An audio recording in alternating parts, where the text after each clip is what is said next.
So my dear, now we are going to start gear trains. तो अगर हम gear trains की बात कर रहे हैं तो हम सबसे पहले देखेंगे कि आखिर ऐसा कौन सा काम है जो एक सेट ऑफ गियर नहीं कर पाया था कि हमें गियर ट्रेन्स की जरूरत पड़ी। गियर ट्रेन्स की अगर हम बात करें इसमें क्या क्या पार्ट होता है, each and everything we are going to see. पर सबसे पहले हम देखेंगे कि ऐसा कौन सा काम है जो एक सेट ऑफ गियर अच्छे से नहीं कर पाया जिसके लिए हमें गियर ट्रेन्स की जरूरत पड़ी। So very first heading is need for gear trains. तो सबसे पहली जो जरूरत गियर ट्रेन की होती है that is to cover the centre distance. To cover the centre distance की अगर मैं बात कर रहा हूं, it is to cover centre distance. मतलब मैंने आपसे कहा जैसे मेरे पास ये एक शाफ्ट है, ये मेरे पास एक दूसरा शाफ्ट है। तो अगर ये एक शाफ्ट और ये दूसरा शाफ्ट जो है ये अगर बहुत ही दूर है तो माय डियर, अगर ये बहुत दूर है तो अगर मैं इन बहुत दूरी पर रखे हुए शाफ्ट के अगर दो गियर्स या एक सेट ऑफ गियर से जोड़ने की कोशिश करूंगा तो जो मेरे गियर का साइज आएगा that will be very very big. जैसे आप देख सकते हो ये एक गियर होगा, ये दूसरा गियर होगा। तो जो गियर के साइजेस अगर वो बहुत बड़े बड़े हो जाएंगे तो रेडियल स्पेस जो गियर लेगा that is going to be very very big. और हो सकता है कि हमें इन गियर्स को जिन एप्लीकेशंस में लगाना है उन एप्लीकेशंस में इतना रेडियल स्पेस अवेलेबल नहीं हो। तो for that case will not be able to cover the center distance with these two big gears. My dear, the alternate is gear train, क्योंकि गियर ट्रेन के अंदर हम दो बड़े बड़े गियर्स की जगह कुछ छोटे छोटे गियर्स भी जोड़ सकते हैं। जैसे मैंने आपसे कहा एक गियर ये जोड़ लिया, this is gear number 2, gear number 3 and gear number 4। So my dear, जो काम मैंने यहाँ पे दो बड़े बड़े गियर से किया था यहाँ पर मैंने चार छोटे छोटे गियर से कर दिया। और ऐसा करने से जो रेडियल स्पेस रिक्वायरमेंट है वो मेरे पास जस्ट इतना हो गया और रेडियल स्पेस रिक्वायरमेंट यहां पर कम हो गया। तो जो सबसे पहला गियर ट्रेन का रिक्वायरमेंट है वो है to cover the centre distance. And centre distance को कवर करने के लिए अगर हमें कम रेडियल स्पेस में कवर करना हो तो हम दो गियर्स से काम ना करके एक नंबर ऑफ छोटे छोटे गियर्स लगा देते हैं। ऐसा करने से हमें बहुत बेनिफिट भी मिलता है क्योंकि एक शाफ्ट पर बहुत बड़ा गियर होगा तो उसका moment of inertia mass moment of inertia ज्यादा होगा। To rotate such a gear is going to be very difficult task. तो मोमेंट ऑफ इनर्शिया जो है बड़े गियर का बड़ा होने के कारण उसको रोटेट करना बड़ा मुश्किल भी हो जाता है। तो डेफिनेटली लॉसेस भी कम होते हैं अगर हम इस तरीके से कॉन्फ़िगरेशंस को यूज करते हैं। So this is the way and this is the first requirement of gear train. अब अगर हम बात करें गियर ट्रेन की दूसरी रिक्वायरमेंट की तो माय डियर, सेंटर डिस्टेंस को कवर करने के बाद अगर हम सेकंड पॉइंट की बात कर रहे हैं तो हम एक बात जानते हैं, हमने देखा है कि जब गियर की डेफिनेशंस की हम बात कर रहे थे तो हमने पढ़ा omega 1 by omega 2 it was equals to R2 by R1. So my dear, अगर हमें 10:1 10:1 का ओमेगा रेशियो चाहिए तो जो रेडियस का रेशियो है वो भी हो जाएगा 10:1। इसका मतलब है जो गियर 1 और गियर 2 के जो रेडियस है तो गियर 2 का रेडियस गियर 1 के रेडियस से 10 गुना बड़ा होगा। मतलब एक गियर के साइज से दूसरे गियर का साइज 10 गुना बड़ा होगा। तो इस छोटे से गियर के लिए इस बड़े गियर को चला पाना बड़ा मुश्किल हो जाएगा और ये छोटा सा गियर का टीथ बड़ी जल्दी बेंड हो सकता है, जो कि हम बिल्कुल नहीं चाहेंगे कि कम समय में ये गियर फेल हो जाए। तो अगर हम इस नहीं चाहते कि ये गियर जल्दी फेल हो बेंडिंग से, बेंडिंग फेलियर इसके अंदर हो, तो my dear, to avoid such kind of failures we need to use the gear trains. तो एक सेट ऑफ गियर्स एक बहुत बड़ा ओमेगा रेशियो नहीं दे सकता। 10:1 के बाद अगर हम एक सेट ऑफ गियर से चाहते हैं लेना तो एक ही चॉइस है, worm and worm wheel. Otherwise we need to go with the gear train. So बिना गियर ट्रेन के इतना बड़ा ओमेगा रेशियो अचीव कर लेना is very very difficult task. So my dear, it is better to go with the gear trains. ये दो requirement है जिसके लिए हम गियर ट्रेन चाहिए। The third requirement I am going to show you is The third requirement for the gear trains is कि हम जानते हैं कि अगर हमारा गियरिंग एक्सटर्नल गियरिंग होता है, जैसा हमने देखा है in case of external gearing we have seen that कि अगर ये एक गियर है, ये दूसरा गियर है, तो अगर ये क्लॉकवाइज घूम रहा है तो ये काउंटर घूमेगा। इसी तरीके से अगर इंटरनल गियरिंग है, इंटरनल गियरिंग में अगर ये क्लॉक घूम रहा है तो ये भी क्लॉकवाइज घूमेगा। बट हम ऐसा नहीं चाहते, हम चाहते हैं कि मेरा इनपुट गियर अगर क्लॉकवाइज घूमे तो आउटपुट भी क्लॉकवाइज ही घूमे एक्सटर्नल गियरिंग में। So my dear, if you want this so फिर एक बार एक सेट ऑफ गियर को यूज करना एक गलती है. For such cases we will use a small gear here, a small gear here, this is driver, this is driven.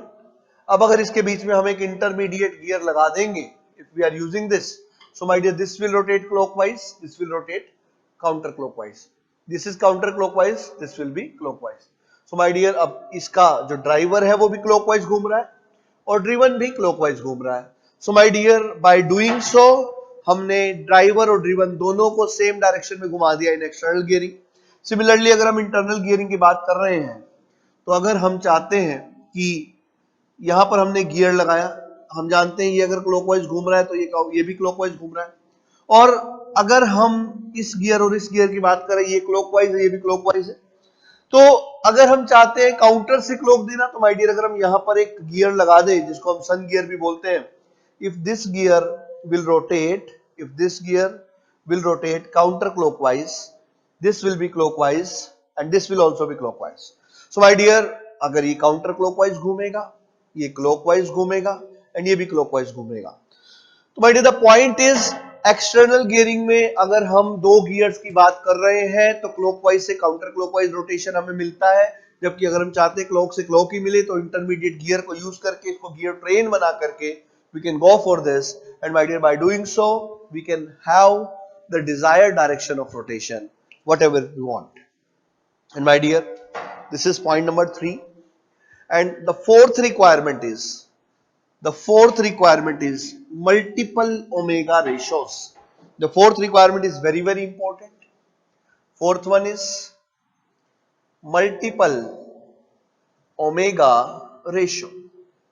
अब मल्टीपल ओमेगा रेशियो की अगर मैं बात कर रहा हूं, तो मेरा कहने का मतलब ये कि अभी अभी हमने देखा, तो जब हम एक सेट ऑफ गियर्स को यूज करते हैं तो ओमेगा 1 बाय ओमेगा 2 अगर मैंने 10:1 बोल दिया, it is going to be 10:1. और अगर आप इसको 20:1 चाहते हो, रेडियस रेशियो चेंज, मतलब gears has to be change. अगर गियर्स को चेंज नहीं किया तो हम इस डिफरेंट गियर रेशियो नहीं ले सकते. मतलब एक set of gear can give only one gear ratio. पर हम चाहते हैं कि एक ही जो मशीन है हमारे पास, जो गियर बॉक्स है, उससे मल्टीपल ओमेगा रेशियो ले सके जब हमें जैसी जरूरत है. हम चाहते हैं कभी हमें 10:1 मिले तो कभी 40:1, कभी 20:1 तो कभी 2:1.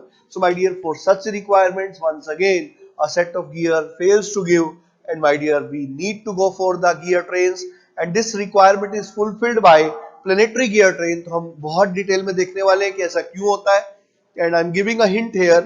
हम ऑलरेडी देख चुके हैं डिग्रीज ऑफ फ्रीडम के कॉन्सेप्ट. तो उस समय मैंने आपको बताया था काइनेमेटिक चेंज का डिग्री ऑफ फ्रीडम 1 होता है, एक इनपुट के लिए एक आउटपुट, और अनकॉन्स्टेंट चेन का डिग्री ऑफ फ्रीडम 1 से ज्यादा होता है. तो अगर डिग्री ऑफ फ्रीडम 2 है तो इसका मतलब है we need to control 2 inputs for 1 output. तो अगर हम 2 इनपुट को अलग अलग तरीके से कंट्रोल करते रहेंगे तो हमें अलग अलग तरह के आउटपुट्स मिलते रहेंगे. तो एक से ज्यादा तरह के आउटपुट हम ले सकते हैं अगर हमारी चेन अनकॉन्स्टेंट है. तो अनकॉन्स्टेंट चेन्स के केस में ऐसा पॉसिबल है, जैसा कि मैंने आपसे पहले भी कहा कि epicyclic gear train, planetary gear train, they are the examples of unconstant chain. तो वहां पर हम मल्टीपल ओमेगा रेशियोज भी ऑब्टेन कर सकते हैं with the same gear train. So my dear, this is also impossible for a set of gears. It is possible only with gear trains. So these are the 4 requirements. Once again I am repeating. The very first requirement of gear train is to cover center distance. The second requirement of gear train is to have a high omega ratio.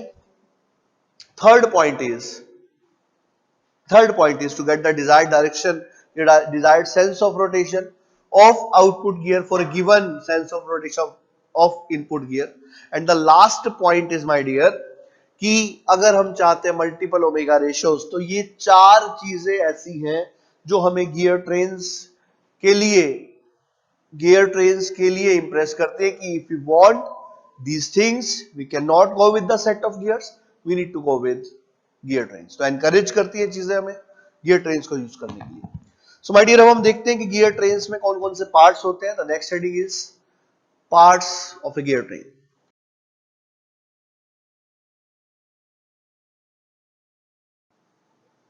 Parts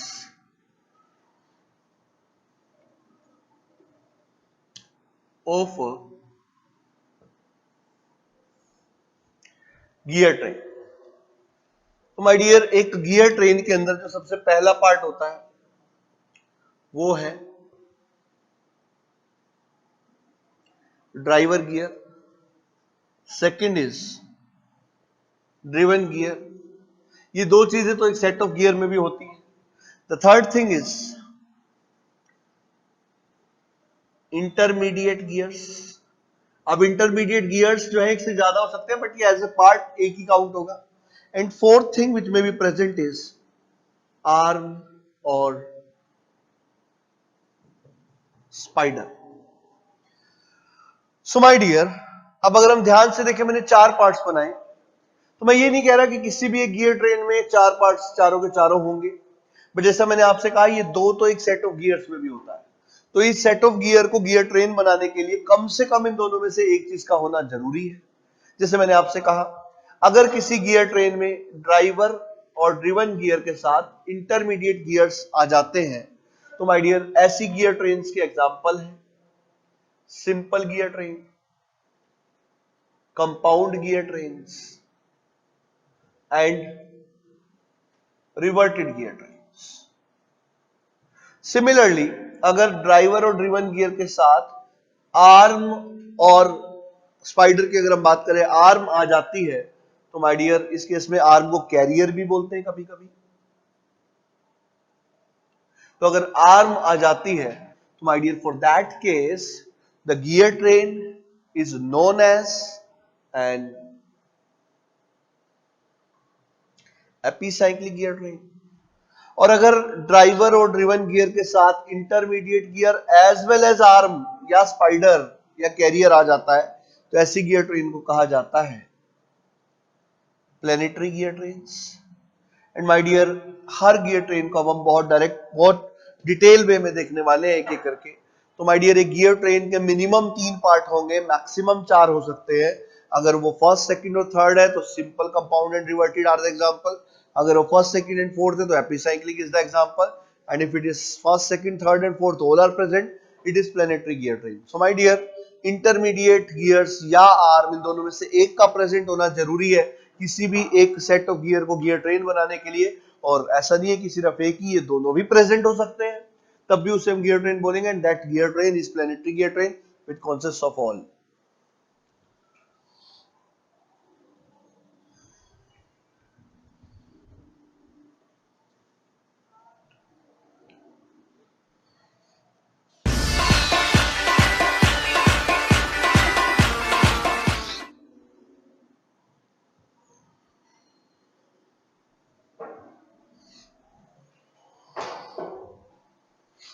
So my dear, now we are going to define some terms, जिसके अंदर सबसे पहले हम देख रहे हैं speed ratio. जिससे मैंने आपसे कहा कि हमारे पास एक गियर ट्रेन है, तो स्पीड रेशियो के लिए अगर हम डिफिनेशन की बात करें, it is defined as angular speed of driver gear to the angular speed of driven gear. In other words, it can also be written as N driver, N driven, or omega driver, omega driven. The next term defined is train value.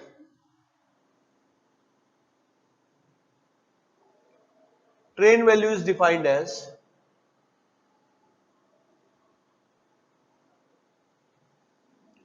one by speed ratio. So if train value is 1 by speed ratio, so my dear, it will be defined as angular velocity of driven gear to angular velocity of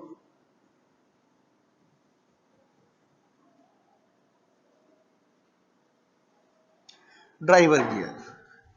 In other words, it is N driven, N driver, or omega driven, omega driver. So these are the important terms. Number one is speed ratio. Number two is train value.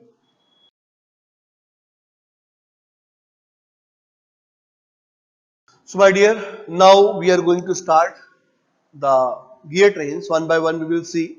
तो सबसे पहली gear train जो हम पढ़ने जा रहे हैं उसका नाम है सिंपल गियर ट्रेन, और very first one is simple gear train. यहां पर अगर हम बात कर रहे हैं सिंपल गियर ट्रेन की, तो माय डियर मैं आपको एक बात बताना चाहूंगा. यहाँ पे सिंपल वर्ड का जो मीनिंग है वो ये है कि जैसे मैं आपको पहले ही बता चुका हूं कि इस दुनिया की जो पहली गियर ट्रेन थी, जैसे पहला harmonic motion is known as simple harmonic motion. The very first gear train is known as simple gear train. The very first mechanism is simple 4-bar mechanism. Very first kinematic chain is simple kinematic chain, simple 4-bar chain. So my dear, yes that is the reason. But yes, यहाँ पर अगर हम simple की बात करें तो simple gear train की खास बात होती है कि किसी भी शाफ्ट पे एक से ज्यादा गियर उपस्थित नहीं होते. अगर किसी एक शाफ्ट पर, जैसे मैंने आपसे कहा, एक गियर ट्रेन में हो सकता है 10 नंबर ऑफ गियर्स हो, तो 10 नंबर ऑफ गियर्स होंगे तो हर एक गियर एक ही शाफ्ट पे लगा होगा, एक शाफ्ट पे लगा होगा. मतलब there is no such possibility कि एक गियर पर, एक शाफ्ट पर एक से ज्यादा गियर हो. ऐसा नहीं हो सकता कि एक शाफ्ट पे 2 गियर लगे हो. किसी एक शाफ्ट पर भी अगर टोटल 10 शाफ्ट है, किसी एक शाफ्ट पर भी एक से ज्यादा गियर आ जाते हैं, तो ऐसी गियर ट्रेन को फिर हम सिंपल गियर ट्रेन नहीं बोलते. Such gear train is known as compound gear train. तो सिंपल और कंपाउंड गियर ट्रेन का सीधा सा डिफरेंस यही है कि सिंपल गियर ट्रेन में एक शाफ्ट पे एक ही गियर होता है, जबकि कंपाउंड गियर ट्रेन में एक शाफ्ट पर एक से ज्यादा गियर होंगे, कम से कम एक शाफ्ट पे. जैसे अगर 10 शाफ्ट है, किसी एक शाफ्ट पे अगर 2 गियर है, it will be compound gear train. Simple gear train के लिए every shaft should contain only and only 1 gear. So my dear, एक सिंपल गियर ट्रेन मैं आपके सामने रख रहा हूं. This is a shaft, this is gear 1, then gear 2, gear 3, gear 4. I'm giving the name. This is 1, this is 2, 3, 4. और ये जो फर्स्ट गियर है, this is over driver, this is over driven. And my dear, ये जो बीच वाले gear हैं, इनको हम बोलते हैं इंटरमीडिएट गियर्स. जनरली जब मैं कई बार पूछता हूं नाम, तो कुछ लोग इसको आइडलर गियर भी बोल देते हैं. तो माय डियर, हर इंटरमीडिएट गियर आइडलर नहीं होता. इसको भी हम बहुत डिटेल में देखने वाले हैं कि कौन से इंटरमीडिएट गियर्स को हम आइडलर बोलते हैं, कौन से आइडलर नहीं हो सकते हैं. सो माय डियर, अभी के लिए मैं मान के चल रहा हूं these are 4 gears, driver, driven, and these 2 are intermediate gears.